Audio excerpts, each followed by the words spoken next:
Hey gifted crafters, welcome back for another Saturday Crafternoon. Thank you all for tuning in. I see people from all over the place. I see Texas, Pennsylvania, Maryland, Arizona, Florida, Minnesota, South Dakota. Wow. Thank you all. And Cajun County, Louisiana, Connecticut. Wow, there's a lot of you from just all over the place. Thank you all for tuning in. If you're tuning in for the first time, my name is Nancy with GiftsHQ, and I just host these weekly live sessions to talk about crafting. Anything from knitting, crocheting, decoupage, and just so much more. Like, we cover pretty much everything, and we like to share tips, tricks, and ideas to help you in case you're a seller. Maybe you have an Etsy shop, or you have a craft fair coming up, or maybe you're just looking for a quick little gift to give someone. This is the perfect place to get some ideas, share the tips and tricks with some friends, and just have a great time. So just go ahead and jump into the chat and say hello to some friends. I guarantee you that you will just love it. Our community is really neat. We like to help each other a lot, and we like to share all of our projects and all kinds of information with each other. So go ahead and jump in and say hello. Don't be shy. So if you are new to here, you may not notice we start off the channel with our trivia, and today's really special because we're going to be announcing our trivia master, and that is going to be for the first quarter of this year. So for the first 3 months of the year, everyone's been participating in the trivia, and we keep track of all of the points and we put that out on the community site. So today we'll be announcing who our first quarter trivia master is. So it's absolutely so much fun. I love doing this, and we have a little gift for our trivia masters. At the end of the year, we will announce our trivia champion, and we also give them a very special gift at the end of the year. So I hope you guys really enjoy that. It's just really a lot of fun, and I really enjoy doing that. Okay, so a couple of other things. I love my holidays, so I do, keep track of the holidays. And so we have a couple for today. So we've got National Handmade Day. We also have Student Athlete Day, and it is Army Day. Those are the holidays that we have today. And these are kind of just holidays that don't normally kind of fall into the camera. So these are just ones that I like to kind of keep track of and see what's going on, because it's just a lot of fun. Okay, let's see here. Did I forget anything here? I think I've got all our little announcements here. Now, last week we got together and we tested out one of the products that I was able to purchase when I visited the Sewing and Expo, Cooking and Expo, gathering in Lakeland, Florida. And it was a product that I wasn't too sure about, but it's something that it was a lot of fun to participate in. Found some product, did some more research on it, and I gave a lot of information on that last week. So if there's something that you're interested in, let's go ahead and tune into that one. So let me just do a little mic check. I think we may be having some issues here. Let's see. I think there was a little bit of issues there. Hold on a second. Give me a second. We're gonna check.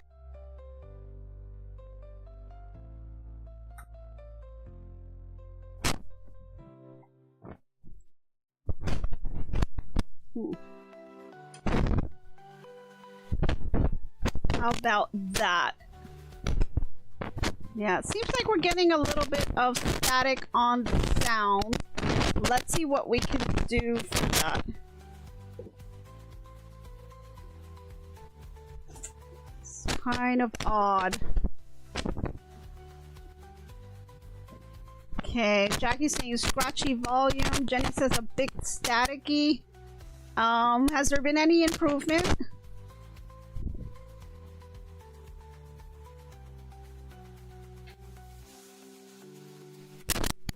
Let's see. Amy thinks it's hitting my chin and the muffling may be causing the static. Still staticky. Okay, let me switch over to a different mic and see if that helps. Give me 1 second.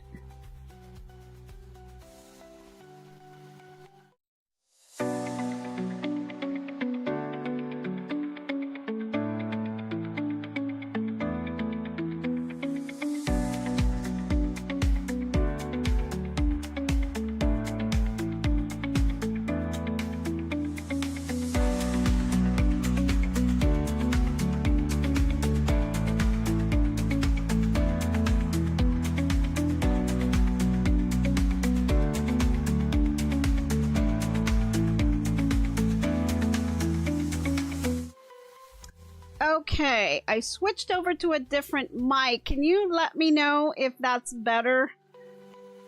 Sometimes these mics, they tend to go bad, so... Let's see. So just let me know in the chat if it sounds better now with the different mic.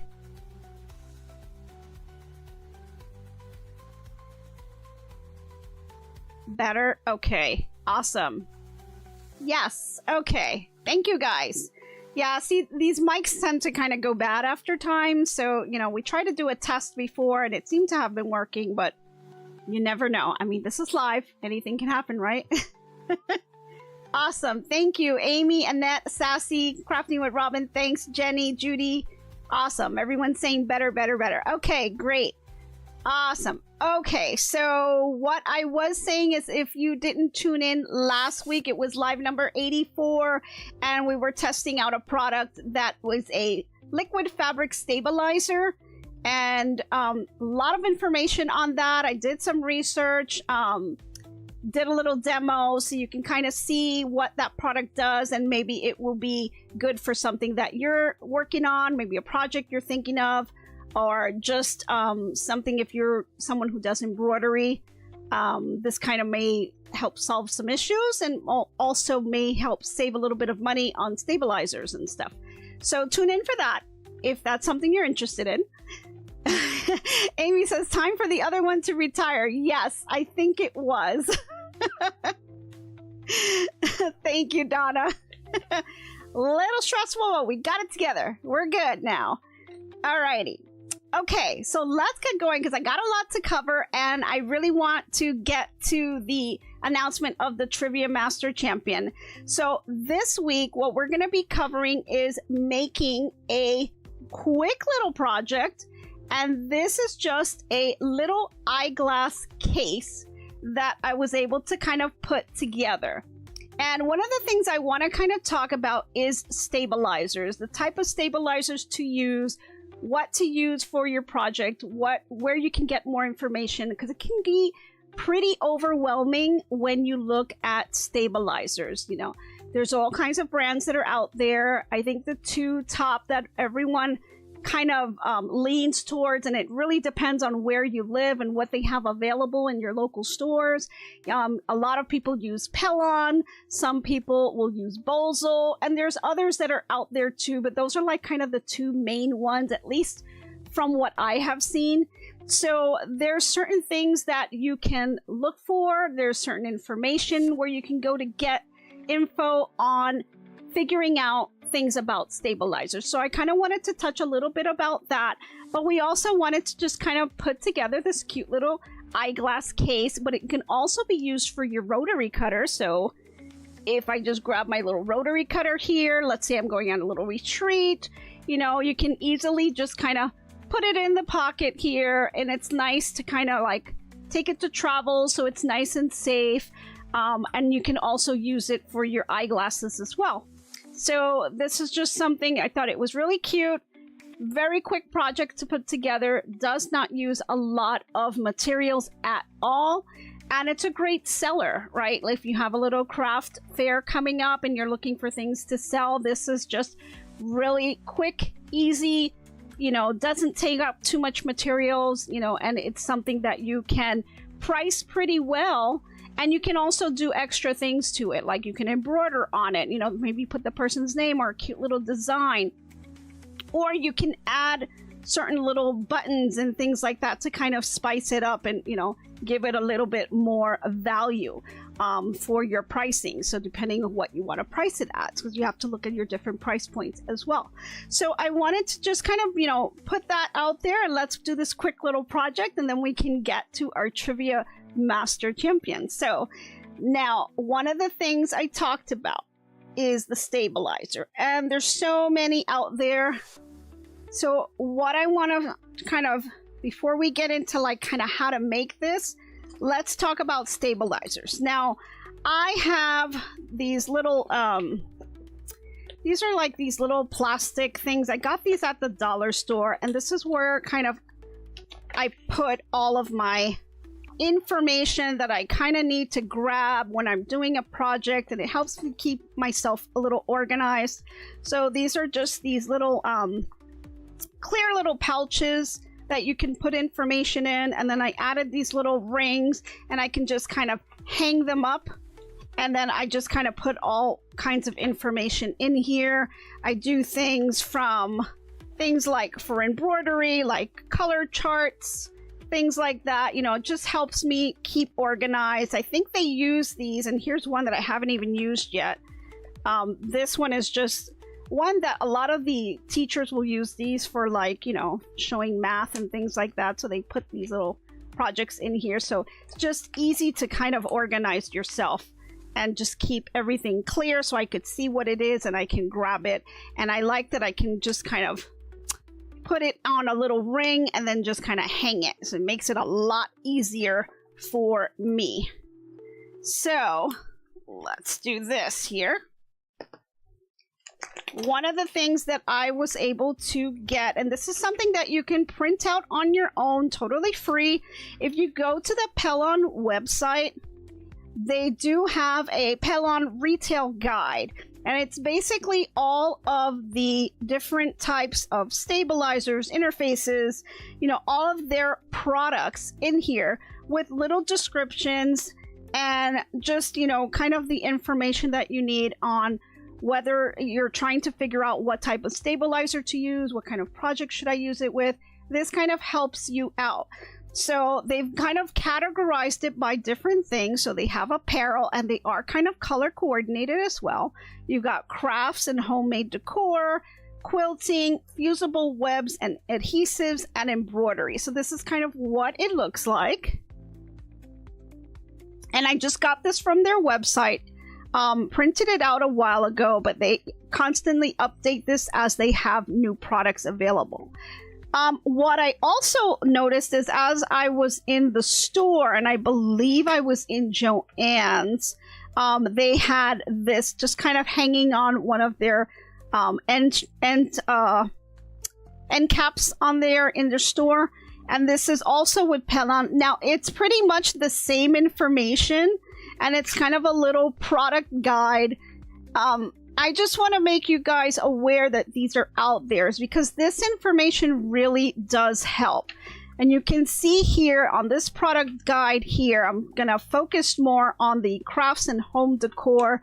This is the little section here where, if I'm not sure what kind of stabilizer I need for a specific product, I can come to these little guides and charts, or you can go online, and it really does help you figure it out, because it gives you some descriptions of the projects that you can make for any specific type of stabilizer.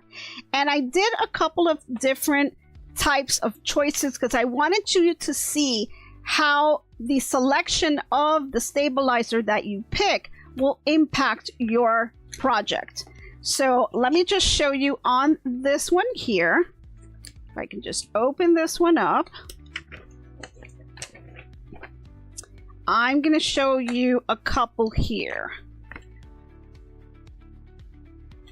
So this is a stabilizer that I purchased. Again, we're sticking with just Pellon right now. But same kind of information can be found on the Bozal site, and I'll show you that in just a moment. So this was the Pellon 70 Peltex that I purchased, and I wanted to try to really do an eyeglass case that was going to be pretty stable. Like, I didn't want it to be too floppy. I needed it to be a little bit hard to kind of resemble a really hard case. So I do have a hard case, right? These are the ones that you can probably, when you go to get your eyeglasses, they do have other hard cases on here. But this one was just a little bit too hard and bulky in my bag. So I wanted something a little bit better. This case that I was able to do with this interface did work. It did work, and it provided that kind of stability that I wanted in the project. You can see it's pretty stiff, you know, and it's bulky. So it was a little bit difficult to work with because I have such a small amount of space when I'm working on this for me to be able to turn it inside out. So you got to keep that in mind as well. You know, when what project are you making? You know, will you be able to work with this type of stabilizer? And if you look at the stabilizer, it's almost like working with cardboard. It is really, really rough. You know, it's a very thick interface.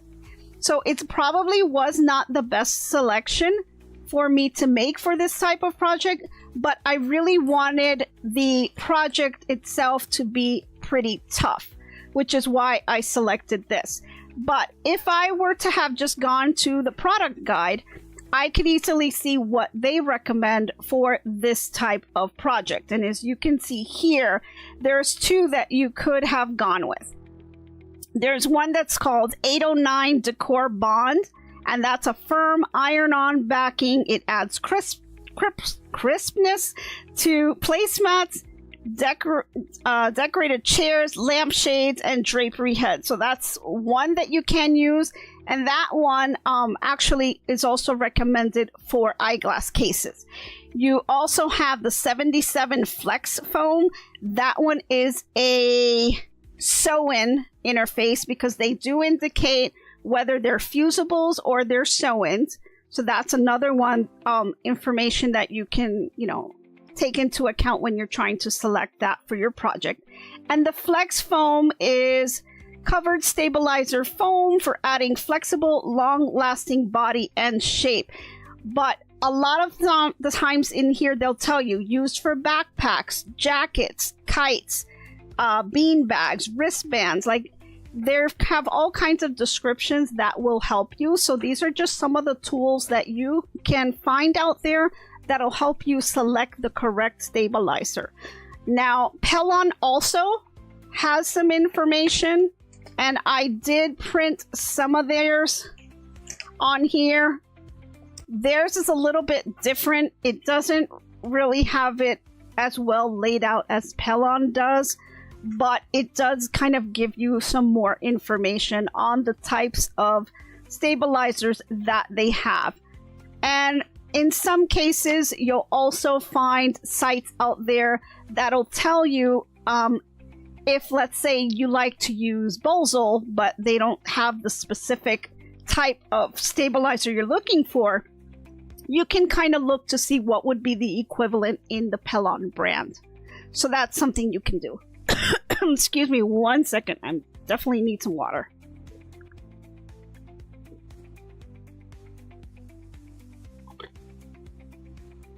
Okay, I see.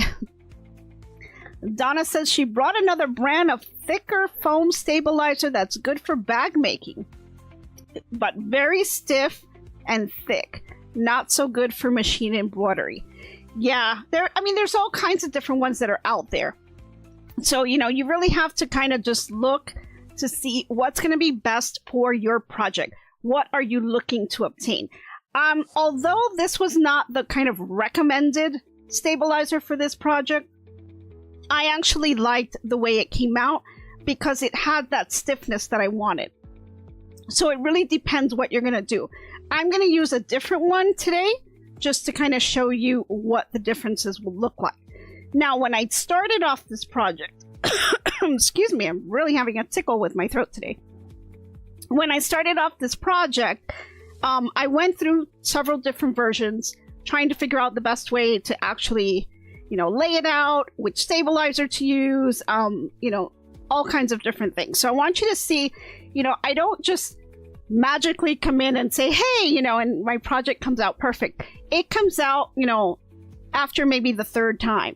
I do different things to try to figure out what the best look is, what the best materials to use are, things like that. So I wanted to kind of show you. So this is using the same exact stabilizer. But one thing that I did as I was doing, there were two things. I changed the cut, or the size that I'll need of the material on the bottom, because my stabilizer was kind of being sewed in on the bottom and it was kind of really rough. So I changed the dimension of the cuts so that the bottom of the eyeglass case does not include the stabilizer. So you see here it's a little bit soft, but it made it a lot easier and it gave me a nice crisp edge on the end. So I wanted to go ahead and do it that way instead. Where on this side it was very bulky, and you can see kind of the stitches, are really stretched because the stabilizer is just so thick. So all I did at that point was I adjusted the cut, and then I was able to have a nice smooth finish on the bottom, and it was a lot easier to do. So that's something I did. The second thing that I changed on this one was I didn't really care. I kind of miscalculated what my sew was going to be here. Like, I didn't like that this was only about a 1/4 inch seam on the top. I wanted to kind of have a more defined kind of piece here. So I adjusted what the dimensions were on my materials and how I was placing it. And so I moved it down, and instead of doing a 1/4 inch seam, I did an inch here. And that's how I was able to kind of get this nice little brim here on the end. I think it gave her a much better look. And I was kind of playing that as I did other ones too. Wasn't crazy how this one kind of came out too much. I didn't like how the inside was not as smooth as these are, where you can kind of just see in here. It's nice and smooth to be able to put the things inside. It's not bulky, it's not bunching up. It's a nice flat piece of material. If I were to just lay this flat, I don't feel any materials on the inside bulking up. So those are some of the challenges that you will have when you're trying to design and put something together yourself. So now let's get to this, because I want to be able to have the time to do the other things. Now, I didn't use any special fabrics. I'm just using Dollar Tree fabrics that I picked up. I have a whole little stash of them, so I like to kind of pick them up and use it. They are 100% cotton. So I do have an outer fabric and I have an inner fabric. Okay, those are the two that you're going to need. And then also you're going to need your stabilizer. So for sake of time, I went ahead and I pressed them. And I went ahead and cut them to size. So the sizes that you're going to need for this project is you're going to need a piece of stabilizer. In this case, I'm going to use a cotton batting because I've already got a harder case, so I want a soft one as well. So I'm just going to use this nice cotton batting, and this was cut at 7 by 7 inches. You can also use foam, or like I said, you can go to do the stabilizer. If you're looking to do something hard, a little bit like the way I have here, again, I use the 70 Peltex. So that's what you would do. Now, just a warning, this one is a pretty tough stabilizer. This one is for mid-weight to heavyweight fabrics, so it is a little difficult to work with when you're turning it inside out. So if you have issues with your hands and stuff, that's probably not the best stabilizer to use for your project. But, if you're looking for that stiffness in your project, then that's what you would want to use, or something similar to that. I'm going to go with a soft eyeglass case, so I'm going to use my cotton batting. I'm going to use this as my exterior fabric, and that one is cut at 7 by 7.5 inches. So you've got your cotton batting at 7 by 7. You've got your outer fabrics at 7 by 7.5, and then you have the inner lining at 7 by 9.5. And the reason why you have that longer is because, remember, you're trying to make this little brim here. And that's why you have to account for that. So once you have that brim here, you're eating away just 1 inch just in this. Okay. So let's get to this. The first thing I'm going to do is kind of just line everything up. I'm going to have my lining with the right side facing up. I'm going to take my outer fabric and I'm going to lay that right on top and line it up on the top here. And then I'm going to take my piece of batting and I'm just going to put that right on top as well. Okay, if you want, you can grab some little clips.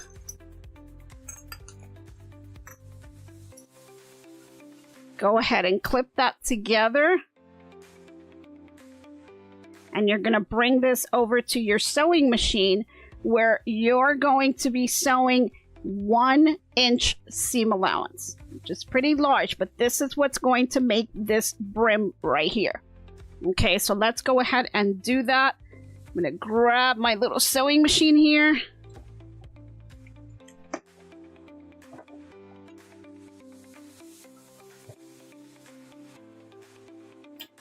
Now my stitch length, I'm going to leave it. I have it set at 2.5.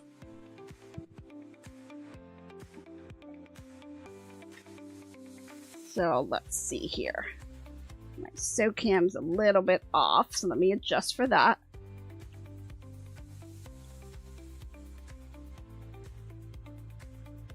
Okay. Let's see. Boy, everything is just technically challenging for me today. Alrighty, there we go. Okay, so I know that I need to sew 1 inch in, right? My seam allowance needs to be 1 inch. So if you're not sure where the 1 inch mark is on your sewing machine, quick tip that you can do, go ahead and take your ruler. All right, you know you want to try to figure out where to line up your fabric so you get the 1 inch. Take a look at your needle. And let me see here. Why this is just... There we go. Take a look at your needle and see where it falls. Right, my needle is right here, and I want it to be on this 1 inch mark. So I know that my fabric, the edge of my fabric, needs to be lined up here. And it just so happens on my sewing plate, I have a 1 inch mark on my sewing plate right here. So I know if I want to get my seam allowance to be at 1 inch, I need to line up my fabric right here on where it says 1 inch on my sewing plate. So I'm going to go ahead and move that. Now that's important for you to know. For each sewing machine, it is going to be different. And you also have to keep in mind where you have your needle lined up. Right now, my needle position is all the way to the left. I can change my needle position to be in the middle, but that will impact what my seam allowance will be. So for this purpose, I'm going to leave my needle all the way to the left. If you have a Brother HC 1850, that's going to be number 00. And then I will go ahead and line it up with that 1 inch mark. And I'm going to go ahead and sew that across. So I'm going to go ahead and put my foot down, bring my needle down. Let me just grab my petal here. And I'm going to go ahead and sew that 1 inch mark.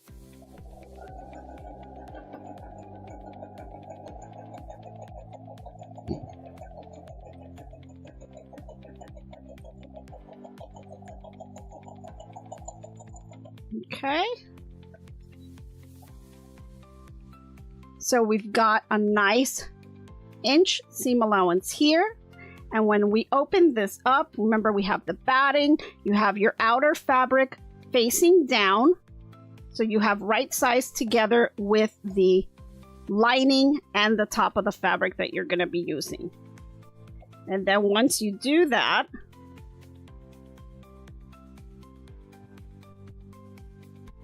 you can go ahead and hit this with an iron. Now for sake of time, I'm going to go ahead and move forward without doing it with an iron just to kind of speed up the process. But this is when you fold this over, you're going to notice that you're going to have the nice little brim here.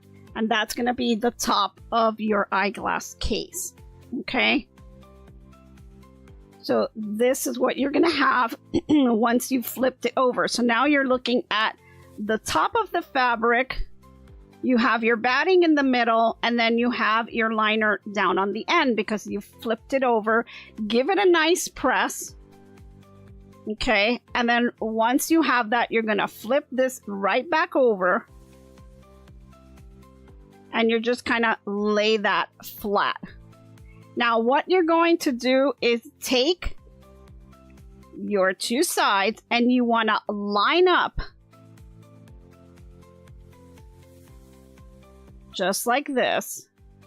Go ahead and line it up. Make sure that your seams are meeting. That's kind of why it's important to go ahead and iron this, because it makes it a lot easier to make sure that your seam allowances are together. So once you have that, go ahead. You're going to want to keep it like this, pin this all the way across, and you're going to want to leave a good size opening that you're going to need to turn this project inside out. About 3 inches should be fine, but it really doesn't matter, just as long as you're able to kind of get it out. Now, if you're using that really stiff interfacing, you may want to leave a little bit more because it's going to be a little difficult to turn it inside out. So let's go ahead and line this up. I'm going to put my pins in here. Actually, I'm going to use my clips, not my pins.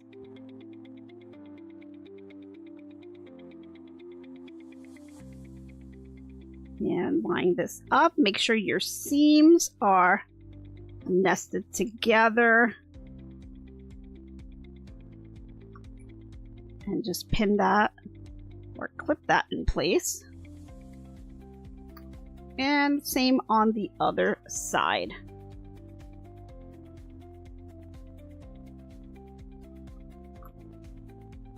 Okay, so normally would put a few more in there, but I'm kind of rushing through this so we have the time to get to our other stuff. So I'm going to go ahead.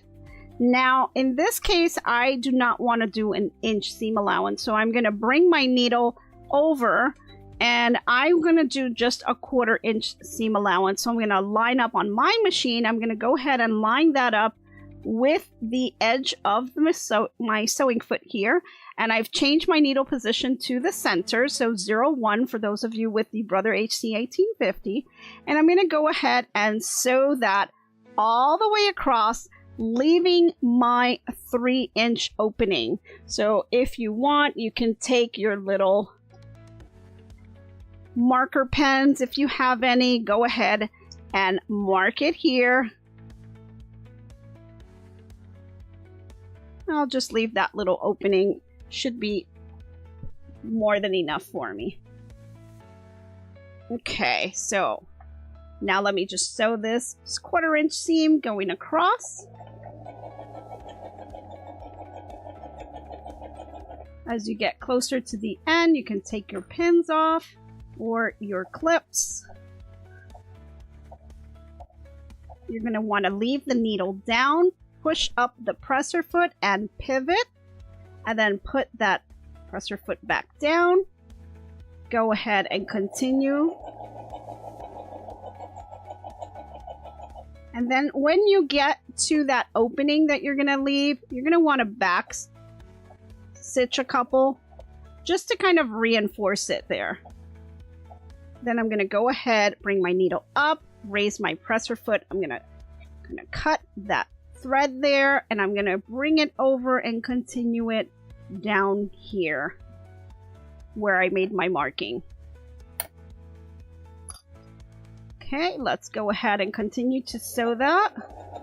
Now, when you get to the part where you have your 1-inch seam, it's a little bulky there. If you are using some of the other interfaces that are really tough, slow down, and you may need to hit your little black button back here to get it to jump over that interface, because it has a lot of bulk in there. So you want to be nice and slow, making sure that it will be able to accept all of that bulk.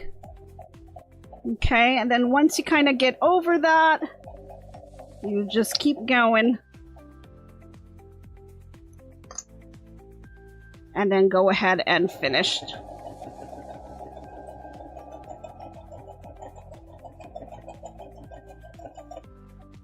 Again, just go ahead. I'm gonna continue to go over. Now you'll notice that my batting or your interface is going to be a little bit short. That's done on purpose because we don't want to keep sewing on top of that batting or the interface. It gives it that nice clean look on the end when you don't include the interface on there. So I purposely cut it a little bit short, and what I'm going to do is make sure that I sew right after the interface. So I'm not including the interface on this piece right here. So I'll probably do one more stitch here. Then I'm going to go ahead and turn my project around and line this up, and then just continue to sew across. Okay. Raise my needle and take that off, and then comes the fun part. Now you just need to turn it inside out. So reach into where you have that hole that you left. Let's go ahead and flip the project inside out. And you'll want to poke out those corners. So again, if you have that little purple thing or those little chopsticks that you want to use, anything that you need to be able to poke out those corners, go ahead and use that. And then continue to go through the rest and turn it inside out.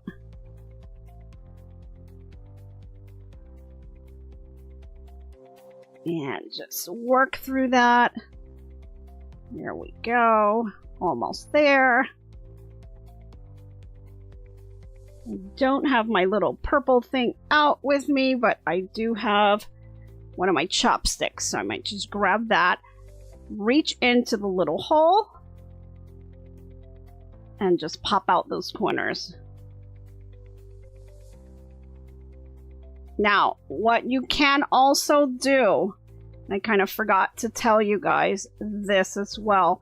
For me, it doesn't really matter because it still came out okay. What you can do is clip off the corners so that your edges will come out more crisp. So before you flip it inside out, go ahead and clip the little corners. Don't cut the seams. Just cut those little tiny triangles off, and you'll be able to have a crisper corner on the end. My batting is pretty thin, and the material I'm using is pretty thin, so it really, for me, it didn't matter. Once I have it all turned over, you're almost done. All we need to do now is come back to this hole. If you put your fingers in and press them, the fabric will naturally fold over, so it makes it a little bit easier. Now all you need to do is go back to your sewing machine and close that hole up. I'm just going to do about 1/8 of an inch here. And we will get that going.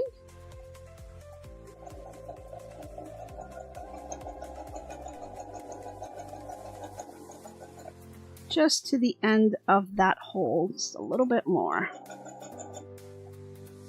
And this part is really not going to matter because this is the inside and no one's really going to see it. So go ahead and grab your little snips. Let's cut off those little pieces. Okay. And that's pretty much it. Now all you need to do is just kind of pop this inside. So just grab that middle piece and you'll kind of feel it with your hands. And then all you do is push down that inner fabric. And you can use that little chopstick to kind of just get it in there. And it should fall nice and flat. Then you can just grab your iron and just give it a nice little press. And you have yourself a cute little eyeglass case. Really super simple, right? I mean, this is nice to be able to just put your rotary cutters away if you're traveling, or if you're going to, you know, put your eyeglass cases in here and you want a nice soft case, you can do that too. Just to kind of stick it in your purse so the glass doesn't get scratched. You know, you can use these for all kinds of things. Little pencil pouches. If you wanted to put a little snap here on the edge, you could. Or maybe just a piece of some Velcro on here. You could do that as well, just to close it up if you'd like to close it. But super, super simple and easy to make. So let's move this over so you can get a better look. And you can see how that 1-inch seam really helps, because it really brings out the project and it gives it a little bit of interest in between the contrasting fabrics. So that's really great to do when you're looking to sell things. You want to kind of show those pops of color, so you'll be able to do that by doing that 1-inch seam on here. And you can see how it does that. Where when I was doing it, excuse me, when I was doing it with the other projects, I didn't give too much of a seam and it didn't really have a pleasant look to it. It looks like it needed just a little bit more. So when I made it as 1 inch, it just looked a lot more pleasing to the eye. So this is just a quick little project. You can definitely sell a lot of these, and it doesn't really take a lot of material at all, and it's pretty quick to do.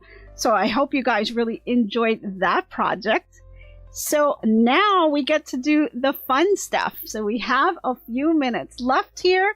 So let's set up, because we're going to be announcing our Trivia Master for the first quarter of 2024. Okay, let me just clear my table here.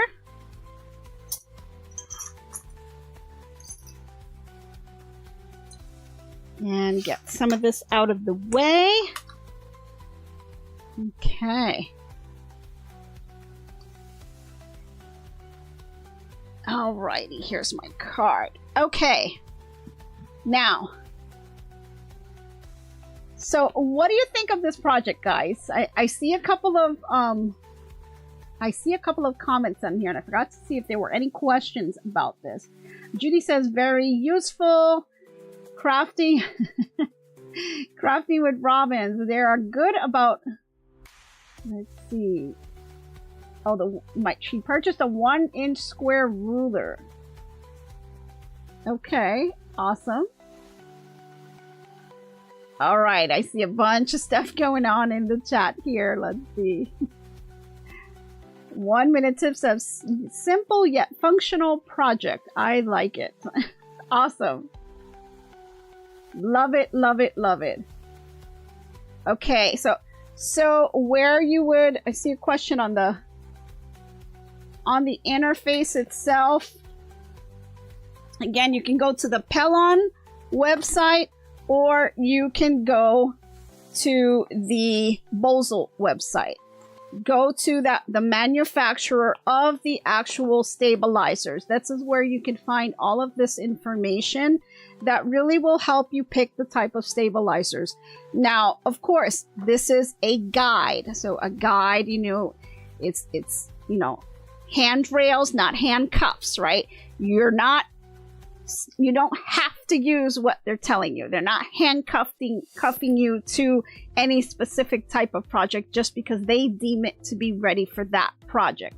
These are just handrails, helping guides to help you figure out what would be the best thing to use. So you definitely want to use this as your guide, but you can also have to use your judgment as well, right? You need to understand what it is that you're making and what you would like to see as the outcome. So if you want it to be stiff, kind of like I had on this one, and it has, you know, not a ton of body, it has a lot of stiffness to it, then, you know, you have to kind of make that judgment and play with the products that you're using. If you want it to be a little bit softer, like I did on today's, then this is cotton batting. Nice and easy to work with and very soft. Doesn't have that stiffness. So if that's what you're looking for, then you want to just kind of move up to the next level of stabilizer. So if you're using a light stabilizer, maybe you'll try the medium weight and then give it a go at that until you've reached what you would like your project to be. So that's kind of how you would work when you're looking at designing your types of things. You really have to audition things, right? I had to audition the stabilizer. I had to audition my seam allowances. I had to audition, you know, even the types of fabrics, because sometimes if you're looking at a fabric that's directional, your project may just be all over the place. You know, I tend to use non-directional type fabrics especially when I'm just trying to figure things out. The challenge becomes when you want to use something that is directional, you have to figure out where the placement of the fabric needs to be so that when you finish their product, it will look correct, right? You're not going to have an upside down, you know, heart or anything like that. And then you always want to end up with, what else could I have done? I could have added some Velcro here. I could put a button on here. I could put some snaps to close it. Maybe I want to add a zipper.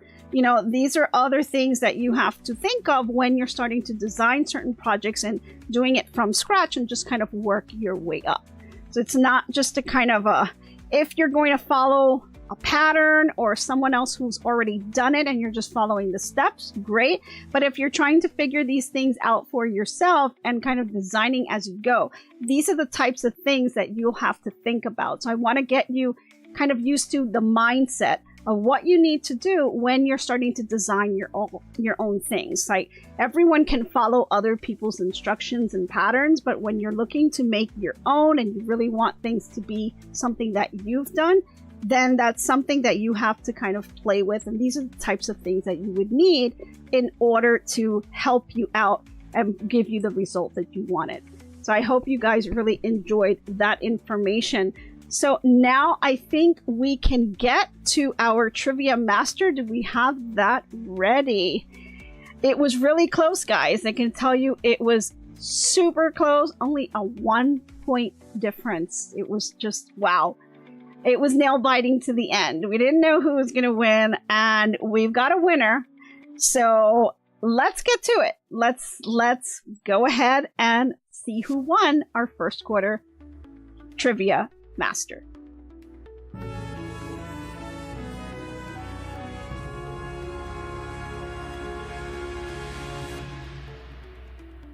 Congratulations, Amy. Amy Bullis is our winner for the first quarter of 2024 with a total of 42 points. And it was pretty close. We had Crafting with Robin at 41 points. So you just missed it by 1 point. That was super, super close. Congratulations, Amy. If you're out there, please go ahead and send us an email to let us know what you would like to have. We have 3 different options for you to pick from. So I always like to give a book, and we've got 3 books that you can select from. So it's your choice of any of these. So the first choice is a springtime sewing. So some springtime ideas and patterns and out there. So some spring projects would be great. The second option is your crochet market bag. So if you're into crocheting, they have some really, really neat patterns in there that you can follow to make your own little market bag. And the third one is time-saving quilts. So if you're into quilting, you may like that one as well. Excuse me again.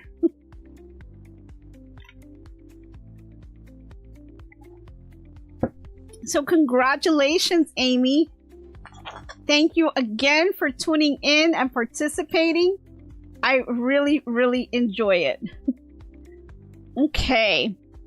So let's see. So Amy's going to be selecting one of the 3 books. We are also going to be sending her a $20 Amazon gift card. So Amy, please go ahead and contact us at our email. So giftshq.usa@gmail.com, and let us know where you would like us to send this in for the selection of your book, and where you'd like us to send your gift card as well as the book. So congratulations again, and I really hope you guys enjoyed the trivia. We continue to work on these weekly, and they're a lot of fun, and I think it's great to kind of get you guys thinking and just, exploring and opening you up to all kinds of different ideas from all around the world, people doing crafts and just, having a great time. I think it's really a wonderful, wonderful thing to do. Okay, one announcement that I do want to make, and this is, I kind of been saving this. We've been working really, really hard these past couple of weeks, and I think that we finally got something going. It's something that we are going to unveil next week, and I am super, super excited about it. Now, it's a project that's been in the making for some time, and it did take a while for us to get this and get it right. I think it's going to help you with your crafting. I think you guys are really going to love it, enjoy it. It's something that you'll be able to use over and over again, and I'm just excited. I'm so, so excited to bring this out to you. We're going to be unveiling it next week. Hopefully everything will be in place. We'll continue to work on that the rest of this week to get the final touches in, and I'm super, super excited about it, and I really, really hope you guys love it. I'm just excited, and I can't wait to unveil it for you next week. I think you guys will really enjoy it. But thank you guys for tuning in again for another Saturday Crafternoon. I hope you really enjoyed our little project today, and tune in for next week because we've got some exciting stuff to show you. So thank you again for tuning in, and I hope to be crafting with you soon. Bye everyone.